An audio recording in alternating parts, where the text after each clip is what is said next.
I'm Shawn. And I'm Mike, and you're listening to Shawn and Mike Take a Hike.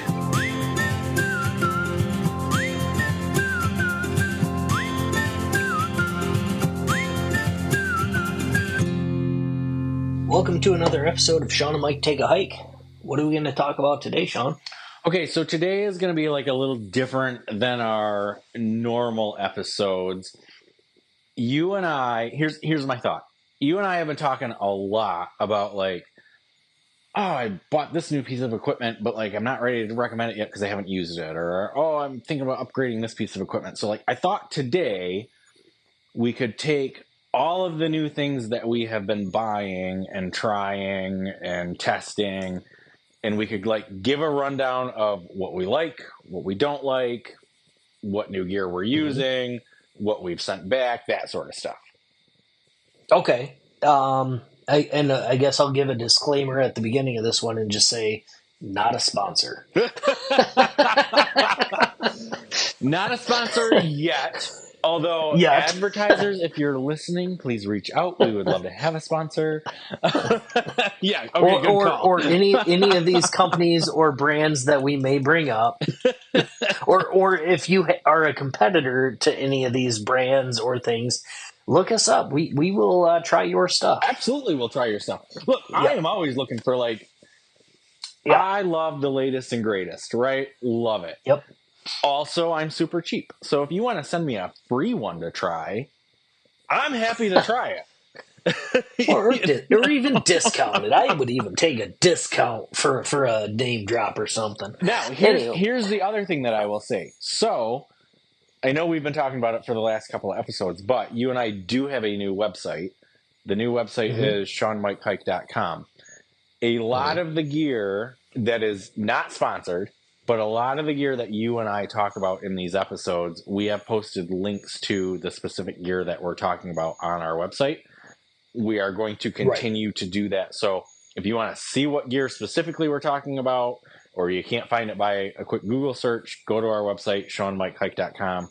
I have an entire gear page on there for the different things that we talk about that we recommend. Right. So, what's I know. What's your favorite? Where do you want to start? What do we want to start with? So it's all going to be gear. It's a little bit of a hodgepodge because there's not necessarily a theme to this other than like it's new things that we've bought. So let's maybe start with. I'm just going to pick something that I'm looking at my pack that it's got in it right now. So let's talk about our sleeping pads. Let's start with that. Okay. You and I have both upgraded our sleeping pads since we started this podcast. We've talked about our sleeping pads in other episodes. Let's talk about what we got now. What made us upgrade? Do we like the upgrade? Do we wish we wouldn't have upgraded? Let's go with that. So, what pad do you have? This is one of those pieces of equipment that you and I happen to have the same one of, even though we have both independently upgraded. Right, and have since we started. Well, I think with the first one, I think both times I bought and was like, I really like it. And then you followed suit. And then we were like, we both fucking hate it. Yeah. So sorry about that. Yeah. That's okay. The new one is, I believe the brand is Thermarest. Yep. It is, I don't know the model off the top of my head, but it is a red Pro Light Plus.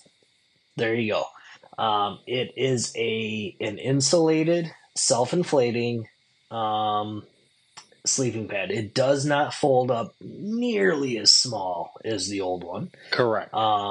It is a lot bigger. It is a bit heavier, but I don't wake up on the ground. I got to tell you, this is one of my favorite things that I upgraded. And I will say this, because it's insulated, I don't feel the cold from the ground. Correct. So you don't wake up on the ground anymore. It is theoretically self-inflating.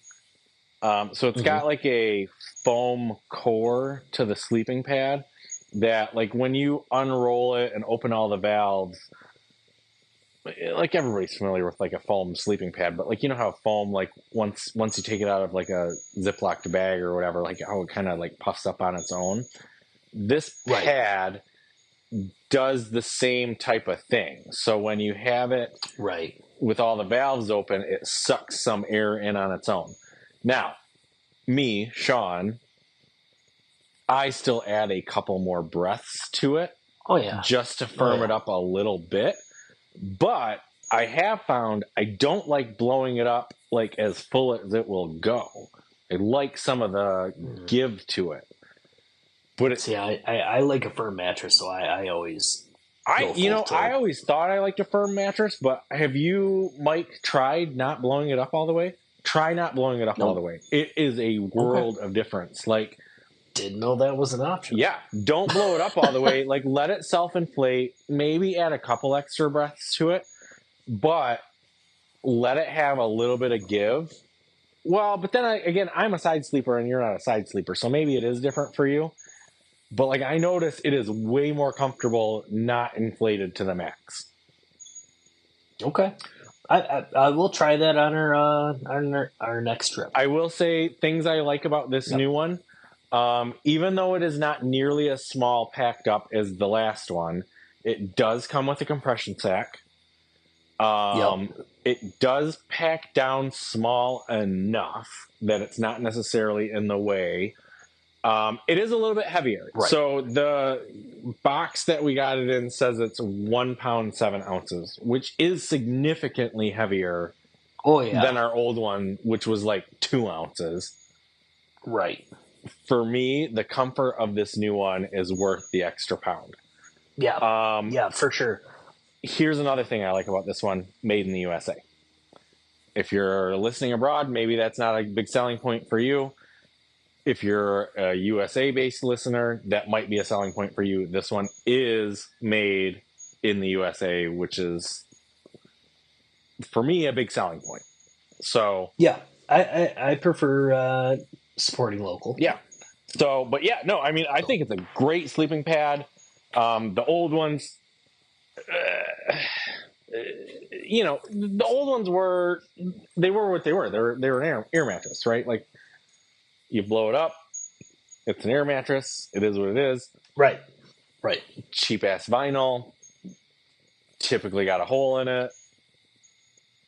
See, mine, I don't think I had as negative experiences you had, other than like my first one, my pump died, your pump didn't die, but it was still, you're standing there pumping on it. Yep. Like, so we had the one that the pump was in the pillow. It's just a weird setup.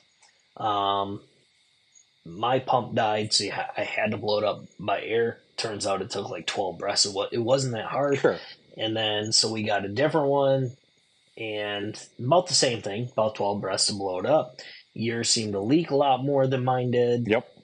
But I think I tossed and turned a lot, in all faurness. I do think I tossed and turned a lot.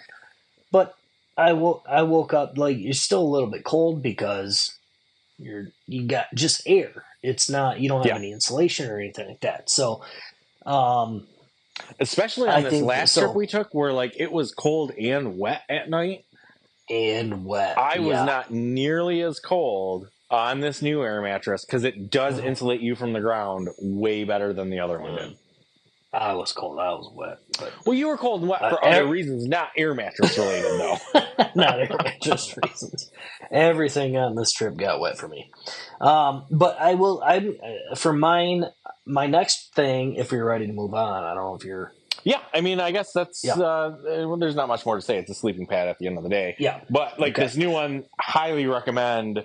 Oh, yeah, for sure. Having used it for a couple of trips now, love it. Yeah. I really love it. For sure. Packs back up easy enough. The two-way valve on it is great. It's a little bit hard to get it back in the cinch sack. Like, you kind of have to really get all the air out of it. Yeah. But, like, once you figure out how to do it, not the hardest thing. Not the hardest thing in the world. And I think it's worth the extra weight, in my opinion. I think so, too. 100%. Yeah. And the extra bulk. Yeah. The next thing that I was going to say on this one is my pillowcase. Just to go along with the sleeping pad thing, we take a separate pillow. I have been dying to hear your review of your pillowcase. You mentioned it like a dozen 4 episodes times. ago. I keep telling you, like, save it. Don't tell me. We'll do an update. Yeah. Tell me about it. What do you think? I'm in love with it. Like, I absolutely love it. It's a pillowcase.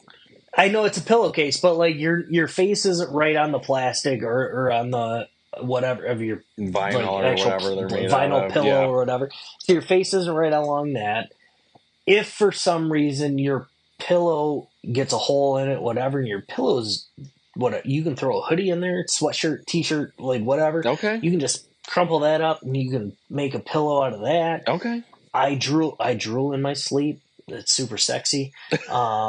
So I don't have to worry about cleaning the actual pillow so much as I do just like throw the pillowcase in the washer when I get back. Like, so many positives of this pillowcase. It weighs nothing. It takes up no space. Well, and it's beautiful. That's what I thought when you first said it. I'm like, this is dumb. What are you doing? But then you had mentioned, like, it doesn't take any space. It weighs basically nothing. And I can see, so I'm not necessarily a drooler, maybe when I've been drinking, and let's face it, we drink when we're out on the trail, but I'm not necessarily a drooler, so that part doesn't super appeal to me. But the not having my face on the vinyl pillow, that part was the part I was like, well, okay, I can kind of see that, because, you know, you wake up with like that sweaty side of the face from being on the vinyl. If a pillowcase that weighs nothing and takes no room would take care of that, I don't know. No, I'm super glad I have it. I might buy a backup just in case I lose it because I've lost gear in the past. So, but it's Thermarest brand. It's the same brand as our sleeping pad. Okay. So it's meant for backpacking. It's all that. It's like the right size. It's not just like a regular pillowcase that you're trying to fit on. Okay. It's compact. It fits our pillows pretty perfectly. So, which are pillows that came with the damn sleeping pad that we don't use anymore. Sure. Love the pillow. Right. Don't like the sleeping pad. I'll be honest, I don't love our pillows. Like, I have been looking for an alternative pillow. So if anybody listening has a good backpacking pillow, please email us and recommend something, because, like, I don't love the pillow. Maybe if I was a back sleeper, maybe it would be fine. As a side sleeper, I don't love our pillow. But anyway, pillowcase, you're sold on. Yep, you're a yes on the pillowcase. Very much so. Okay. It was maybe $11. Might be more now. I bought it a year ago, but like it was maybe $11. I mean, that seems expensive for what it is, but okay, fine, whatever. That's your piece of luxury. Good for you. Okay, so the next thing, and I know I'm kind of going 2 in a row, other than like I brought that last one up because it just kind of was adjacent to that one. It went. So the next thing that I want to talk about is kind of a big one, and this might be a little bit of a conversation, but let's talk about the bear vault. Oh. So when you and I started, and in past episodes, we have talked about our bear bags that we have taken. And I liked our bear bags. Which, in all fairness, I really liked my bear bag. I liked your bear bag. I thought it was fine. You and I went into an area recently, this year, that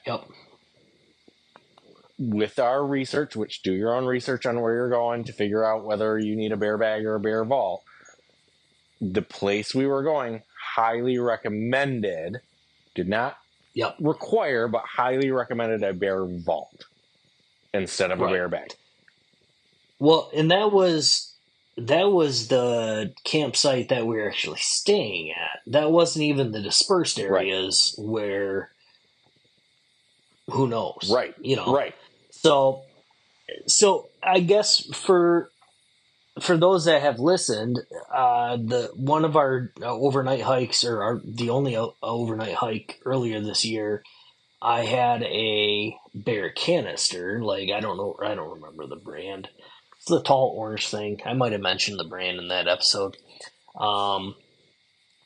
It was fine. It was tapered. I didn't really care for it, and the only reason why I personally didn't care for it is that it's tapered. It didn't fit the stuff that I wanted. necessarily. It had 3 screws to screw the lid on. That so you either needed to have. Unfortunately, my wallet has like a little. It's a Travax wallet, not a sponsor. Has like a little screwdriver type thing on the end of it, so it was easy to get the screws off. But they had washers that kept falling off. It had Right. like all sorts of stuff. It was tall enough to be used as a stool, so if you didn't want to take a chair or anything like that, you could sit on it. I remember when you got it, before Yeah. you had actually used it, when you got it, you told me, I think I'm really going to like it. It's tall enough you can use it as a seat. I don't got to take a chair. It's a good size. It fits in my pack. All my stuff fits in it. It seems like it's going to be pretty good. I remember you saying that to me before you used it. Yep. That weekend, we went on a trip, and you said, yeah, I don't know if I'm going to keep this.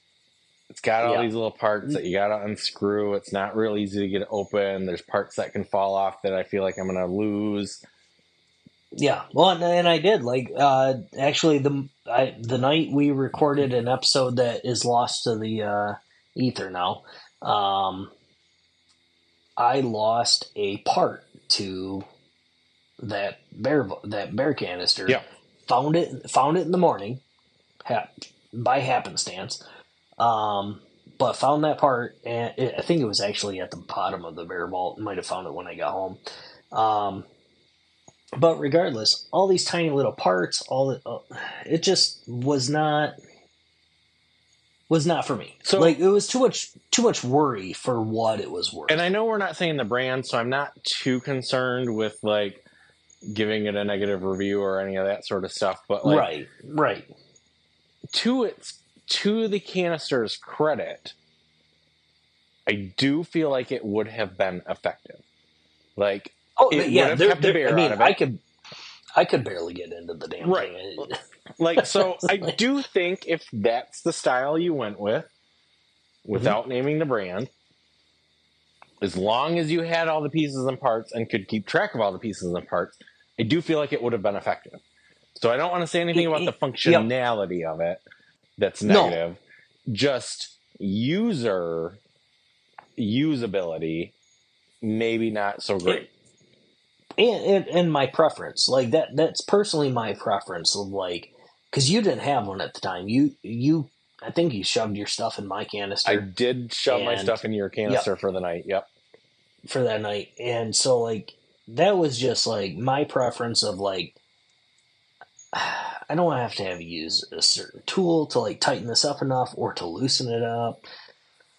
I don't know. It just seemed like more effort than what it was worth, in my opinion, knowing that there are other options out there. This was just one that happened to be at the local store that I have, and I was like, okay, I'll see what they got. That was what they had. I'm going to give it a shot. Right. So that was like a last-minute purchase. That was oh, shit, they're recommending bear vaults, and we don't have time to order one, so let's get this one at the local store. Right. And again, when you first bought it, I remember you coming home and being like, "Yeah, this seems great. Like, it fits really in the cool. pack. Yeah. It's like a good spot for like it had its pros for sure. Definitely has its pros. But then after the very first trip, it was like, I don't know about this one. So you wound up returning that. I did. Yep, I returned it. Thankfully, no questions asked. Yep. It had all the parts. It had been used, but at the same time, it wasn't satisfied. It was within the return policy, so it's fine. Right. So, I then went and bought a brand name Bear Vault. I bought the Jaunt, I think, the BV 400, 450. Right. Somewhere around there. They're not a sponsor, but anyway, I think we have a link on our We do have a link on our website for this one, because you and I now both own one of these. Both own one. When you first get it, it is difficult to open. You have to figure out the trick, and as you open it, it gets easier. but Okay, it's not. It won't be easy enough that a bear can do it. By figure out the trick, what Mike is actually saying is read the instructions on how to open it. Because Mike, like a typical man, threw away his instructions and didn't read them. I didn't throw them away. I just set them aside. Okay, but I read the actual instructions. Turns out there is a trick to it, and if you know the trick, it's pretty easy to open. Not so easy that a bear could get into it, but like if you're a human with opposable thumbs, you can get into it pretty easy. Yeah, well, okay. Seems highly effective. Kind of love it. Like, super great. Yeah. Seems indestructible. So let's go back like 2 or 3 episodes when we were talking about the bear canister when I first took it. And maybe this is on the Forever Lost episode, but we had both been under the assumption that a bear canister or a food canister of whatever sorts was only to hold your food. Yes. Yes. You're not throwing your shoes or your dirty socks or whatever in there, but like it can hold okay, so like you put your food in there, you put your utensils, like whatever else you got in there, and then you're like, well shit, I still got some room in there, like, oh, well, I have my gas canister, I have my cook pot, I have my, like, that can all go in there. It's taking up the same amount of space regardless of what you put in it. Okay, but even on top of that, me just looking at pictures on the internet, because that's the only place I had seen them. I had never seen one in real life. Just looking at pictures on the internet, I'm looking at these bear canisters, and I'm thinking, that's not going to fit in my pack. Like they look big. They look really big. They look like they're not going to fit. You don't do your YouTube's research? I'm not such a YouTube guy. Like I YouTube about some things, but this one I never YouTube. Well, I've mentioned in the past that I follow some backpackers and whatnot on YouTube and all this stuff. So a few of them use the bear vault and like different bear canisters and all this stuff. So. But anyway, so like I had seen pictures of these, and I'm thinking like it's this big cylinder. I don't feel like it's going to fit in my pack. Turns out, now that I own one, turns out they easily fit in your pack. I don't want to say easily, but like they're like a good size to fit in your backpack. It turns out they're made for that. Right, exactly. Okay. So probably some engineer somewhere once upon a time was like, how big are backpacks? Let's make this fit in there. Most backpacks are this size. Right. We're going to make it this size. So I worried about that. And here's the other thing that I worried about before owning one is I worried that even with it fitting in the backpack, it looked like big and bulky where it would make my backpack uncomfortable to have on my back. That's what I was worried about. Turns out not an issue. But you have an external frame. We have an external frame. There's a frame that fits all up and down your back. Yep. This bear canister, don't puncture that in any way. Right. Oh, no. Turns out you don't really even know. I mean, other than your pack, maybe like you got to shift where you pack stuff in it, but like it fits in there just fine. Well, it's not an issue. The things that I was worried about with being an issue with the bear vault, turns out none of them are actually an issue. Right. And so you mentioned a good thing is that you might have to shift where you pack stuff. Yep. With it. That's with everything you buy. Anything new you buy for camping, like our sleep pad used to be super tiny. I had a special spot for it, like at the very last when I threw it in the pack because it was so small. Now it's like one of the first things I throw in there because it's a little bit big and quite a bit bigger. Yeah. So everything you buy is going to rearrange how you pack your pack.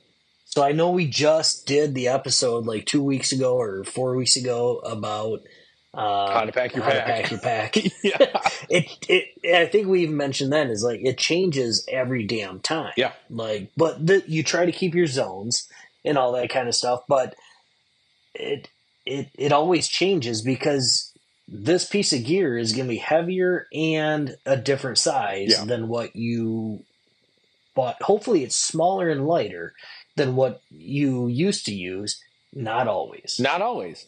I mean, hopefully it's at least lighter. Which, I mean, we just said our sleeping pads not lighter than our old ones. Not lighter. Worth the wait. So, but yeah, I mean, Bear Vault, gotta tell you, like this, it is so much easier to use a Bear Vault than... It's almost a game changer. Like, just, okay, so you got your food packed in there, and, like, you can just throw all their shit in there. Yeah. And you don't got to find a tree to throw a rope up over. Right. You don't got to get out 12 feet on a branch. You don't got to hoist the stuff up. Like, honestly, probably the way we should have went from the beginning. In hindsight. Probably. Yep. Really is that good. Now, here's the only thing. A bear could still walk away with your bear canister. But a bear could walk away with your bear bag, too, even if you've hung it up in the tree and done all the things. Well, and a bear can probably get into your bear bag. Well, the ones that we have, for sure. But they make, like, most bear bags ones. Well, yeah. Have you... Okay. You don't follow the things that I follow. There are... There are definitely videos on the TikToks and the YouTubes of like bears that have clearly gotten into bear bags, like even the rip-proof ones. Okay. Like, I would imagine if I searched hard enough, I probably could find a video of a bear getting into this Bear Vault that we have right now. Yeah, I'm not saying it's not possible. I'm just saying it's a lot harder. Yeah. I'm just saying, like. But anyway, our bear bags, we so far 100% successful with our food and our bear bags, bear vaults, whatever. Yep. So far, not trying to jinx it, but,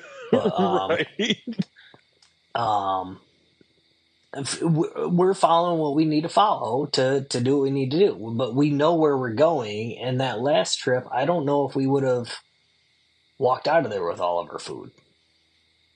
Yeah. You know, with the bear vault or without the bear vault. So I don't know. I'm sold on it. I'm sold on it too. I am recommending, even though they're not a sponsor, Bear Vault brand. Right. Yep.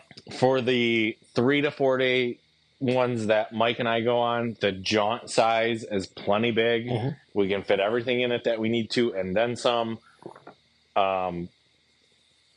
I'm sold. Like, I can't see going back to a bear bag at this point. No. No. I don't know why you would at this point. I think it's my turn to choose one. Yep. And I'm gonna choose my next favorite, which is the saw that was recommended to us by a listener. The Silky F180, 100. It's the F180. The F180. So the shovel that we have is a multi-use shovel. Has like different attachments and things like that. Yep.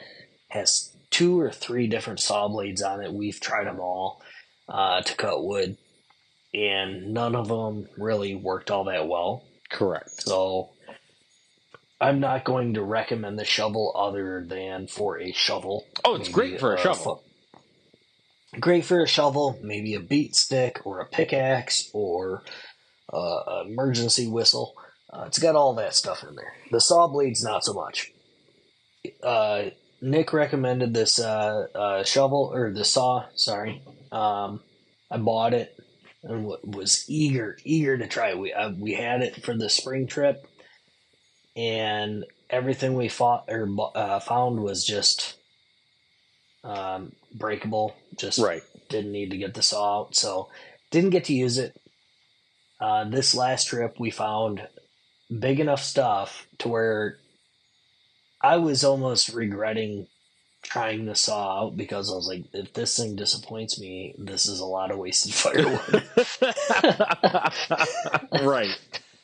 And that thing cut like butter. Holy crap, did it cut like butter. It saw cut like butter. I hate to like oversell a saw, right? Because at the end of the day, it's a freaking folding saw. Right. This thing was amazing. Yeah. We cut so much firewood with this stupid saw. Yeah. It was awesome. Like I never would have thought to purchase like there's so many different brands out there, or different makes. You can get your little collapsible bow saws and like all that kind of stuff. You can get the little ones that got like keyring on The each side, the little chainsaw ones. Yeah. You can get all those like different types of saws or whatever. I don't have any experience with those. Maybe they're great. I don't know. This Silky F180, there's a link on our website. This thing, like, dude, I know it sounds like an advertisement for them. Like, they are not a sponsor. Not a sponsor, and I hate to use the word game changer again, but legit game changer. Yep. Like, Mike and I used to, like, we would find, like, quote-unquote big logs, right? You'd find downed wood to bring to your site. It'd be too big to fit into the site, or to the fire pit. So we just, like, would burn the end of it and like just keep moving the log into the fire bit by bit, right? To like keep as burning long as you got the coals going, and like you had to get enough little shit to get it going, which is fine, and it always worked. It was a bit clunky, and then like at the end of the night, it's like, okay, if the whole thing's not burnt, what do you do to put it out and all that sort of stuff? With this stupid folding saw that was fairly inexpensive, I want to say it was less than $30. You and I were cutting firewood all night long and throwing new quote-unquote logs into the fire. We walked this on our trip where I think we had to walk a mile to get our water to our water source. 0.9 miles, yes. So on the way to the water source, we pointed out downed firewood that was big enough or small enough to carry back. Like, it was like what we wanted. It wasn't the shit that's just around the campsite, because everybody knows if you've hiked to a camp spot, all the stuff next to the camp spot is gone. Oh yeah, the entire day you're just like, well, there's plenty of firewood here. Like, right. Then you 3 miles from camp, plenty of firewood. Yeah, you should you're getting close to camp when you get to like a half mile and there's like no firewood. Like, but so we hiked this mile to get to the water, took our water, and I was just like, okay, we're like, there's good firewood. So on our way back, we start picking up these things, and like I think we both carried back like I'm gonna say 10-foot pieces of firewood. I mean, they weren't like 8 inches around or anything like that. I mean, at the base, they might have been like 4 or 6 inches. That might even be generous. That might be generous. Come on, we're manly. We can carry that. But so they might have been 4 inches at the base. Yeah. Like, but so we carry these 10-foot things. Like, we never would have done that without that saw. No, never would have. Nope. We used the saw the night before just to try it out, and like we're cutting up a few like these bigger things that we found. And we're like, holy shit, this thing cuts great. So then we're like, opens up our whole realm of possibilities for firewood. And when Mike says cuts like butter, I mean, it's brand new. So, I mean, take that with a grain of salt, because like we just did buy it. But really does cut like butter. And here's the thing with this saw. So this saw did get bad reviews on some of the Amazon. I think we bought it on Amazon, right? Some of the reviews online had not so great reviews. And the main, as far as I understand it, the main complaint is that the blade itself is quote unquote easy to break. Yeah, I think technically it's aluminum. Yeah. It's lightweight. It is lightweight, and it is fairly bendy. So, but here's the thing. Like, if you can figure out the trick with this saw, which it's like, so if you push away from you, the saw doesn't cut. If you pull towards you, the saw cuts. So you have to kind of like pay attention to how you're cutting the wood, because it's not cut both ways. If the blade is getting pinched or you're putting pressure on it while you're pushing it away from you, I can see where people would break the blade. I really can. So I'm Yeah. not saying it's not a fair critique of the saw to say that the blade is easy to break, because it probably is fairly easy to break. But if you I'm take sure. your time and let the saw do the work, Right. Mike and I cut up a lot of wood on this trip. It was amazing. This turned into Woodshop 101. It was awesome. And again, hate to use the word game changer, but literally a game changer while we're out trying to have a fire. Like, we can now cut fire-sized pieces of wood to throw into the fire. Yeah. It was awesome. I loved it. I mean, Yeah. should have had it from day one. We bought it. I think I bought it almost a year ago. When it was originally literally recommended. as soon as listener Nick recommended it, Mike bought it. Yep, I bought it and then never got to use it until August, like 3 weeks ago. Yeah, and instantly fell in love with this damn thing. And like, so I was nervous about it because of those negative reviews. And I'm like, I'm cutting on them, just like, as soon as the blade gets the track, and you get just like any saw, basically just like any saw on the market. If you let the blade get the track and get going, you feel the way that it's cutting. You just let the saw do the work. It's going to be a great saw. Yeah, it was awesome. So yeah, so it was perfect. Thank you, Nick. Yeah, love it. So yeah, thank you, Nick. Link on our website if you want one. I am sure there are probably other brands that have a similar saw. Silky even has higher model. Like, I don't know if they're lighter weight, if they're whatever, but they have, and there's other brands out there, obviously too. I think Gerber has one, and probably all that. I haven't used any of those, but this one, nope. This one, good. Yep, love it. We'll use it. We'll keep you posted because I know you can buy replacement blades, so I'm sure the blade's going to dull over time, like all that kind of stuff, just like anything else. But as we do that, we'll keep you posted and let you know how often we have to this thing breaks down. So anyhow. Then, speaking of lightweight things, and to go back a step on, like, things that hopefully are smaller and lighter than what you had before. The next thing that I have on my list, Mike and I bought new camp chairs to take. We have mentioned camp chairs before. Yep. I was lovingly gifted some off-brand backpacking chairs a couple years ago, which were fine. And Mike and I have used them. Fine. We've talked about it before, like on some of our shorter trips, we would take our chairs. The biggest problem with them being they were heavy. Yeah. They were almost like 4 pounds. They were like 4 pounds plus. Like, they were 4 and some change. So, which, I mean, okay, in the real world, 4 pounds not that much. When you're backpacking, 4 pounds kind of a lot. Right. Mike and I knew for our most recent trip, we knew at least one night was dispersed camping. Mm-hmm. One night we knew we were in a first come, first serve federal campground that we weren't sure whether it would have anywhere to sit or not sit. Or whether we were going to get a site and have to keep going. Or whether we were even going to get a site. So Mike and I made a plan before this trip to try to find something that we could take to sit on, whether that be a stool, whether that be a chair. We kind of went on this hunt to find something to replace these heavy chairs that we had, so that we knew we would have a spot to sit when we get to camp. That wasn't the ground, or it wasn't a log or a stump or something. Right.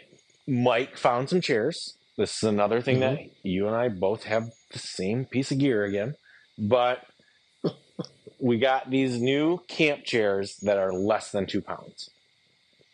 Yeah, I want to say that the specs on the page was 1.7. 1 pound 7 ounces, I think is what it said. Yep. They are brand name Climate. Again, not a sponsor. We do have a link for these on our website. Give me your review, Mike. What do you think? We've used them now. We've used them now I think we used them every night we were out there. We did not sit at a picnic table. We used the picnic tables if we had them to cook on, to set our gear on, all that kind of stuff. Didn't use the picnic table to sit on. We set up our chairs. Here's the endorsement I will give. When Mike and I got done with this last trip, we ended at our campers with our spouses, sitting around the campfire that night. Mike got his backpacking chair out to sit around the fire that night. When there were other chairs to choose from. There were other chairs to choose from. Other people could have gone and got their chairs. We had a campfire full of people, and the last chair that I thought of, not the last chair that I thought of, the first chair I thought of was, I know what chair I got a chair. Like, I can go sit on this thing.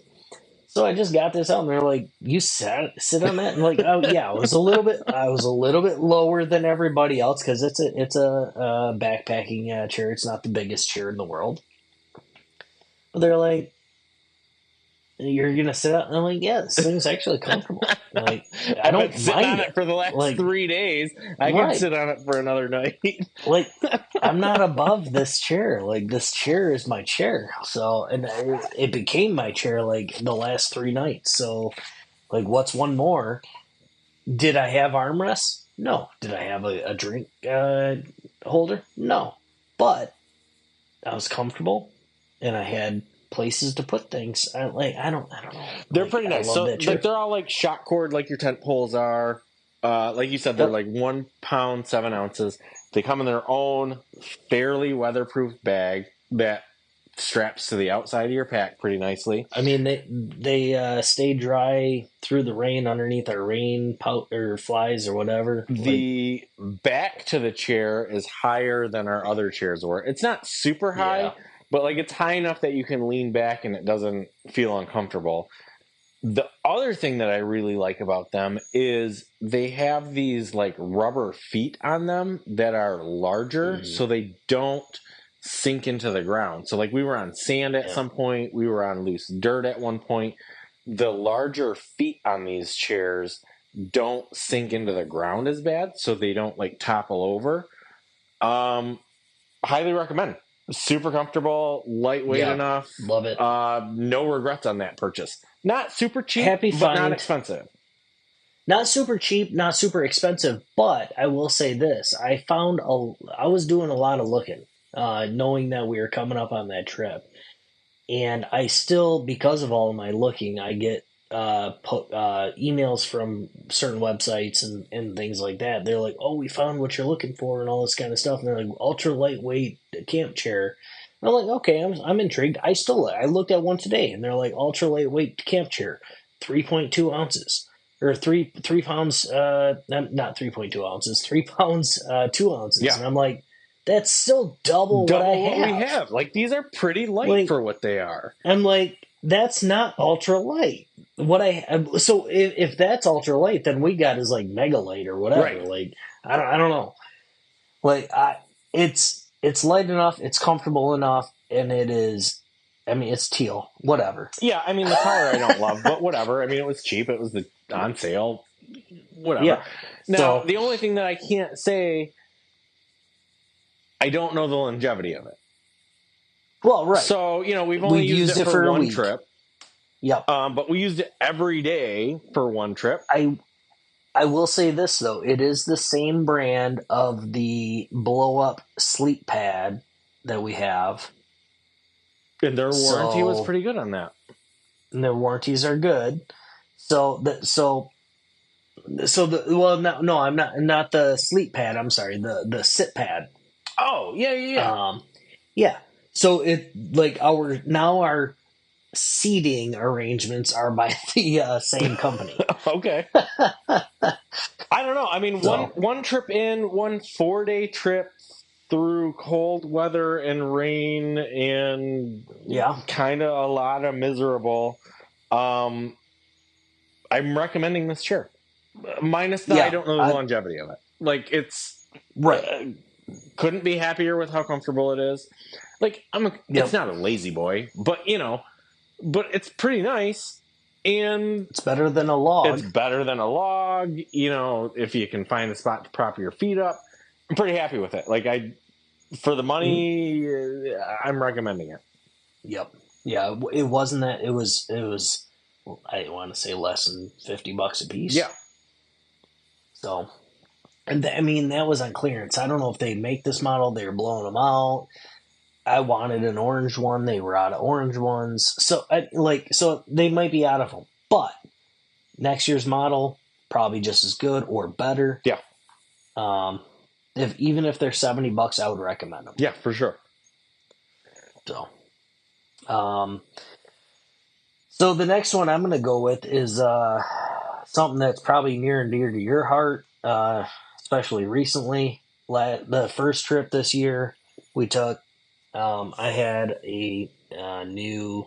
Well, it was when I took the first bear canister, and it broke my water bladder. Okay. Yep. Okay. So it broke my water bladder because I didn't pack things thinking that plastic was going to rub on things and pull on things and all that stuff. So the plastic handle on my water bladder broke. So I was able to rig it up to get me back, but I don't even know if I would call it a handle. It's like the plastic hanging hook. It was a hook, yeah, on that one. So I bought a new one. I don't know the brand. We have the link on our site. I saw that. But it is, instead of the, I don't know, blue, the water blue color, it's like an army green color, whatever. I really, really like this one because it has the vinyl hooks and the plastic hooks that you can put your, and it's got it in the 3 different locations. Every pack is different. Some of them have the 2 on the outside. Some of them have the 1 in the middle. This one has the 3 hooks or 3 openings on each side, or not on each side, but like in every position. You can hook it in the vinyl and the plastic. It gives it that extra reinforcement if something were to crack, break, whatever. I really do like that. The only downside on this one that I found is that it has a push-pull valve on the bite rather than the open-close. Like our old one, you had like a physical open-close valve. This one is a push-pull. So like you bite onto it and you pull it, it opens the valve. It allows for a lot more water. I drained my water, not knowing this. The first day I drained my water very, very quickly because I'm used to having to like suck really hard to get my water out. Yeah. And that might have been because my bag was pinched. I don't know. But so found I go through water a little bit. It's not that I need to go through the water that much quickly. It's that it's easier to get to. So the new one that you bought is, I don't know how I'm going to pronounce this name correctly, but it's Laney or Laney is the new one that you bought. Yes. And I don't mean to cut you off and I don't mean to overspeak you, but like if water bladder is a water bladder, realistically, like it's a freaking vinyl sack that you're sticking into your bag or your pack. Yes. Depending on the type of attachment within your backpack for the water bladder. So Mike and I, again, one of these things that Mike and I have the same thing of, like we had the same water bladder before. Yep. Mike's old water bladder, the one that quote unquote broke, is the one I am still using. And I really like it. And it's some off-name brand, whatever. Mine broke in the same spot. Well, it did break in the same spot. Yeah. The clip at the top, the little plastic hook at the top broke. I now have it rigged up MacGyver style with which I don't disagree. I shouldn't have to do, right? Like I bought this thing. It is made to go in my backpack. Yeah. I shouldn't have to rig it up in some way. The bladder itself is fine. The hose Right. itself is fine. The drinking mechanism is fine. It is simply the hook at the top that broke. So I have it rigged up with essentially some zip ties so that it still works. Yep. Mike bought a new bladder, which is not wrong. You are not wrong to buy a new one because you're paying all this money for something that should hook into the things the way it should hook into. And the hookup mechanism for the hanging of the bladder of this new brand, this Laney or Lanny brand that you brought, I don't disagree. Way better than the off-brand one that I have. Way better, super nice. I don't know if I'm ready to replace mine just because the hanging mechanism broke when I can rig it up in a way. It's a personal preference thing. I'm not saying you're right and I'm wrong. Yeah. I'm not saying I'm right and you're wrong. Yeah. No, I still have the old bladder. I didn't throw the old bladder away. I just wanted something that I could just clip into my pack and be done with it. And you're right. Like when I go to fill mine up again, I'm going to have to cut my zip ties. I have to take it out, fill it up, put it back in, use some new zip ties, hang it back up. Hopefully that don't break. Like, I get it. I get where you're coming from. You're not wrong. It should just clip in there and work. Well, I refill my bladder more on the trail than you do, too. You absolutely do. So 100% you do. So I need more access to get mine out. So, like, I can unclip my straw. I can pull my pack out or my bladder out, go fill it up.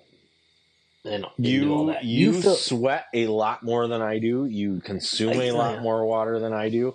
I am probably dehydrated. Like, I'm not saying I'm doing it right. I'm probably dehydrated. But I just don't go through as much water as you do. So all I'm saying is I like that bladder for the options of where you can hang it from. It has the quick release straw. It's got it comes with an insulated straw. I don't know if I buy the insulated straw. Yeah. The bite thing, it takes some getting used to. It leaked on me for a little bit because I wasn't used to having to put it back. So get used to whatever. By the end of the trip, it was working perfect for me. Loved the thing. You do you. I don't know. Like I was really in love with the shut off valve, the old one. I kept that straw. So I don't know. We'll see. I've got the whole other kit, but yeah. So but yeah. So the water bladder, check it out. It's on our website. So go look at it if you're intrigued to get a new bladder. So then the next thing that I wanted to go over for new gear that I have. I've mentioned it in previous episodes. We had not actually gotten to use it until very recently. I got the Thermacell insect repellent that hooks onto our cook stove fuel. Yep. I don't know. There's not much to say about it. It works. End of the day, it works. It's a Thermacell. It's awesome. If you've used Thermacell before, it's exactly what you expect out of Thermacell. Again, not a sponsor. Yeah. The only downside I would say is that like you either have to take more fuel or you have to take more fuel. That's the downside. Is you got to take enough fuel to use it. I don't have a way of measuring how much fuel it's using, but I cannot imagine it uses very much. I can't gauge how much fuel we use regardless because I'm still waiting to run out. Like, we've been using the same damn fuel for 4 years. So, right, exactly. I mean, for anybody that's used Thermacell, normally you have those little butane cartridges that you put in there. They last a long time.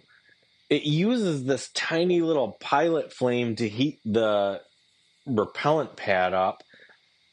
I can't imagine it's using very much. I don't have a way to measure it, so I can't say for certain. Right.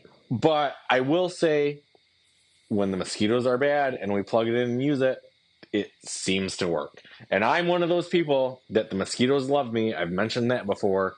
Oh, yeah. Yeah, they don't. It seems to work. I don't know. I don't know what they put in there, but it seems to work. So it is a specific one. This Thermacell, it's not one of the ones you clip to your belt. It's not one of the ones that you get that's rechargeable. This one is a specific one that goes onto your camp fuel canisters.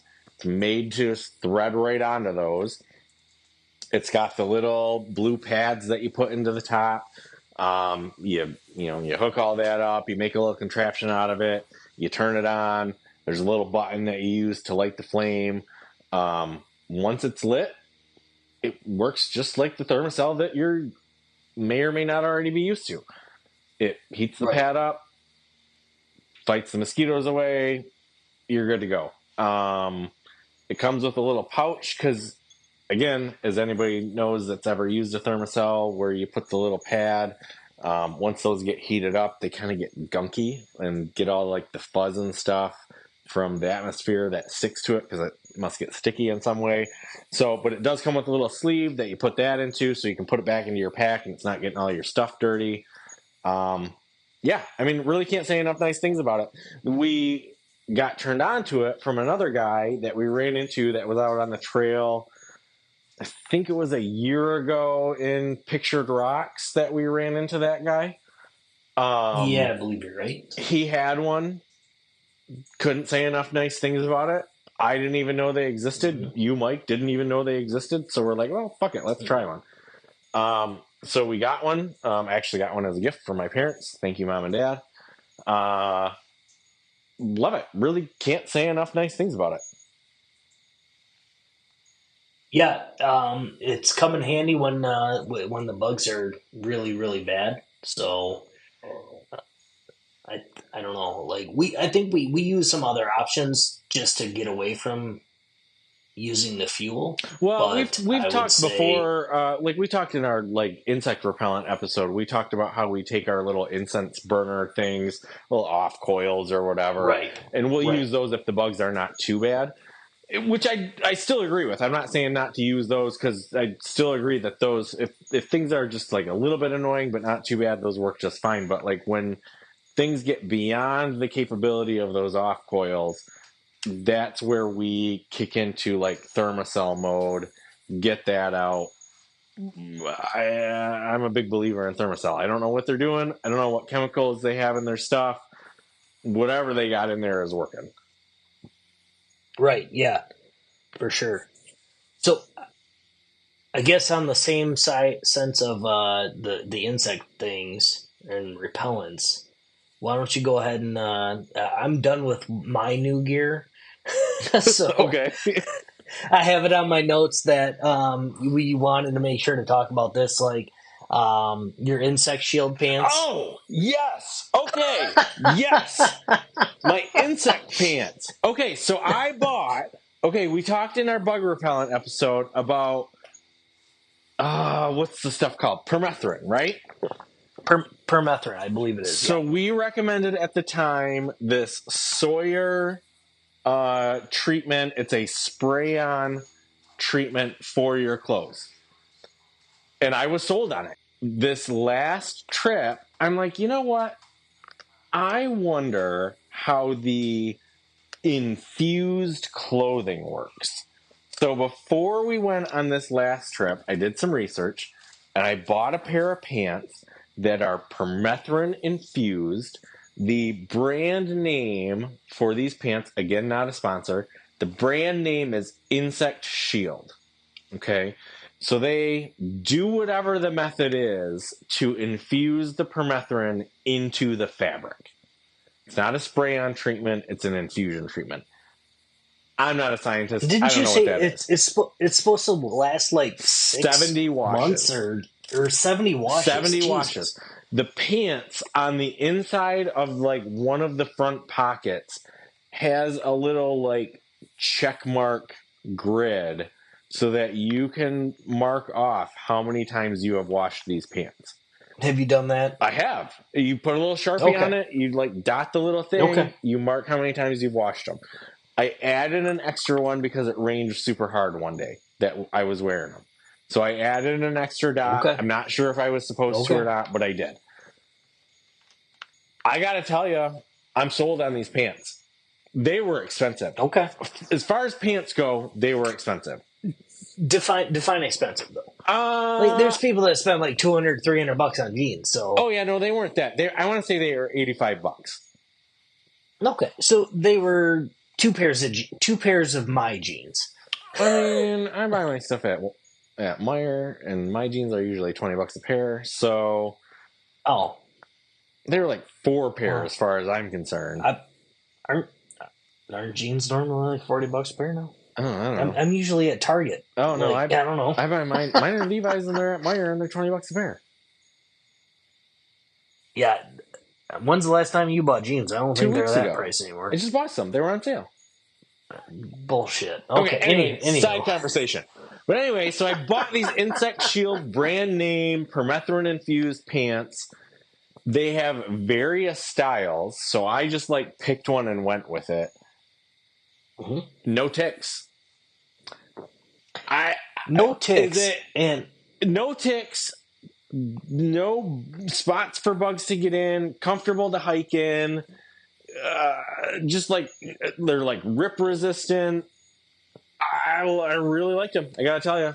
So let me say this: on this last trip, though, I also had no ticks, but I did. This was the first trip that I had my permethrin spray on my pants.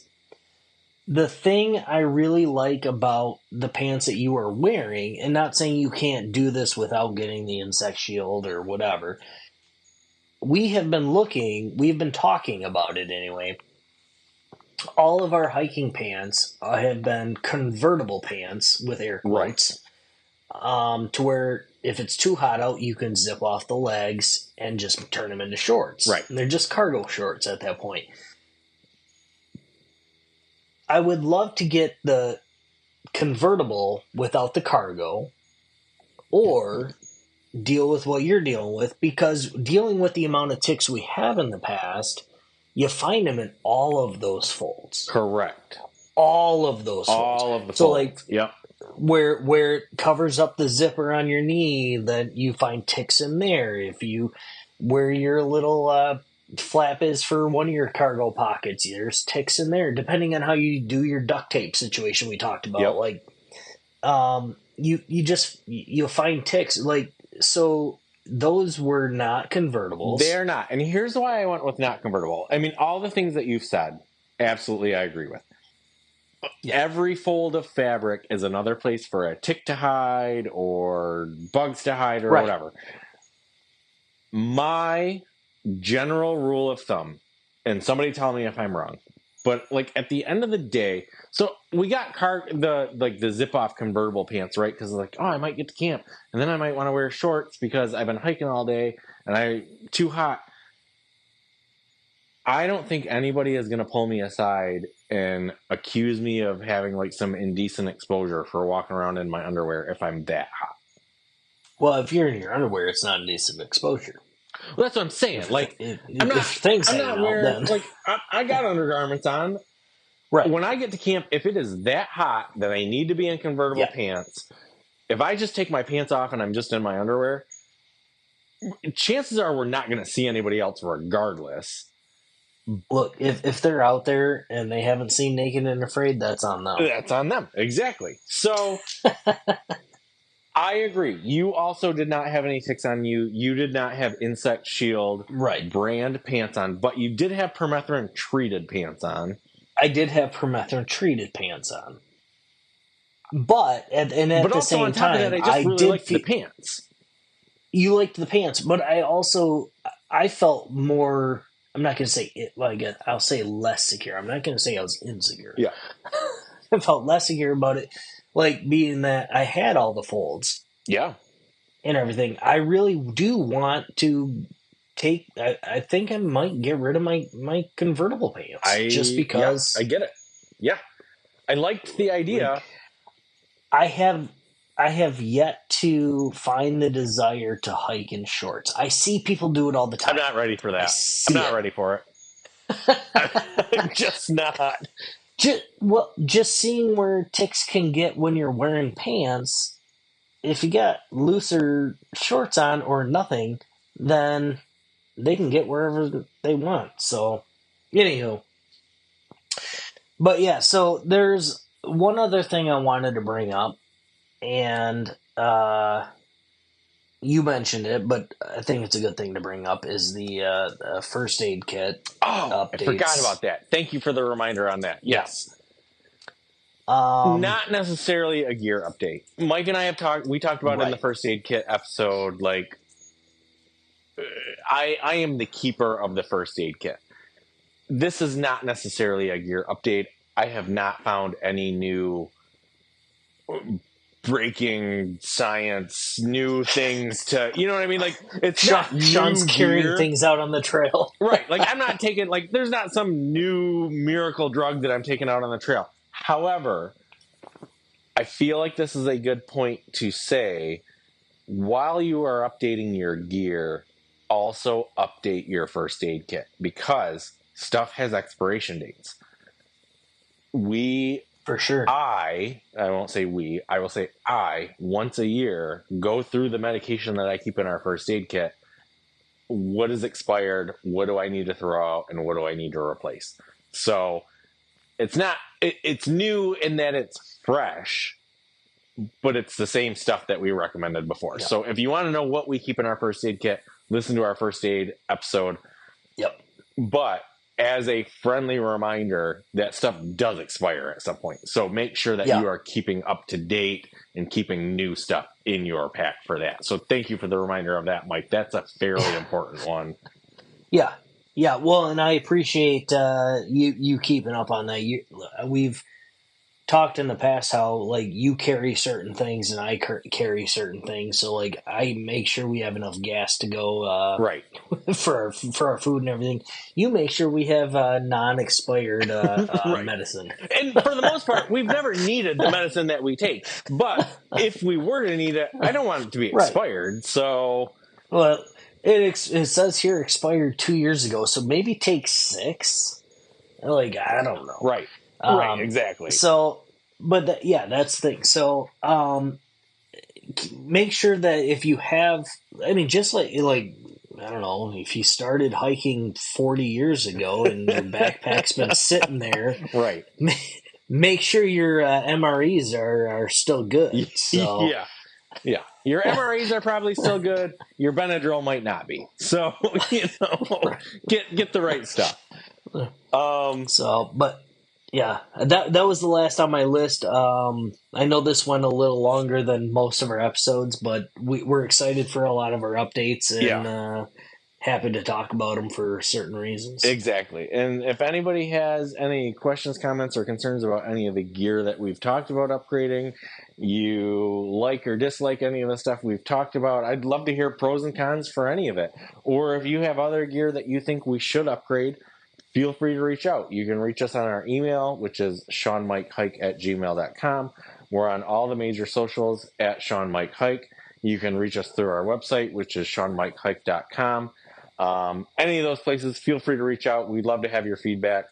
As always, if you found this episode or any of our episodes helpful, please rate, review, and subscribe or share with a friend. We'd love to get the word out about this podcast. And until next time, I guess the last thing that I have to say to you, Mike, is go take a hike. Yeah, go take a hike. We'll see you in a couple weeks. We'll see you guys. Thank you.